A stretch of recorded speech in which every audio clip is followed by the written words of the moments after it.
বিসমিল্লাহির রহমানির রহিম। এই ফ্রিজটা হচ্ছে দীর্ঘদিন যাবত বন্ধ। তো এটা আমাদের কাছে চেক করার জন্য বলেছিল। তো আমরা এটা সর্বপ্রথম ভিতরে এবং বাইরে দেখে নিচ্ছি। তারপর এটার কম্প্রেসর যেটি সেটা আমরা চেক করে নিব। তো এটা আগে অন্য কাউকে দেখিয়েছিল। তো এটার কম্প্রেসর সাইডে গিয়ে আমরা সর্বপ্রথম কম্প্রেসর যেটি সেটা আমরা চেক দিব। কম্প্রেসরটি ঠিকভাবে কাজ করছে কিনা আমরা ক্লিপ অন মিটার সেট করে নিব।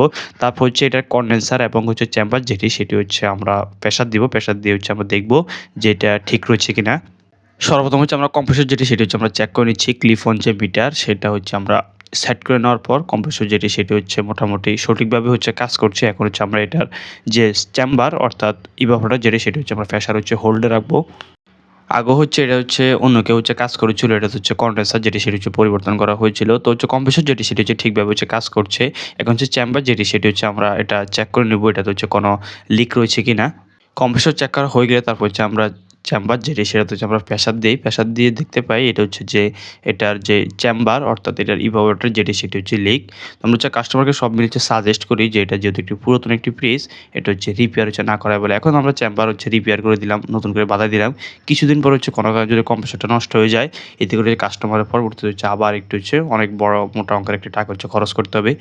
কাস্টমার এই ফ্রিজটি পুরাতন কারো কাছ থেকে নিয়েছিলেন। তো বলেছিলাম যে এটা রিপেয়ার না করাই সবচেয়ে ভালো। এটা যে কন্ডিশনে আছে যদি সম্ভব হয় নতুন কোনো ফ্রিজ নিয়ে নেন। এই ছিল আমাদের আজকের ভিডিও। দেখা হবে নতুন কোনো ভিডিওতে।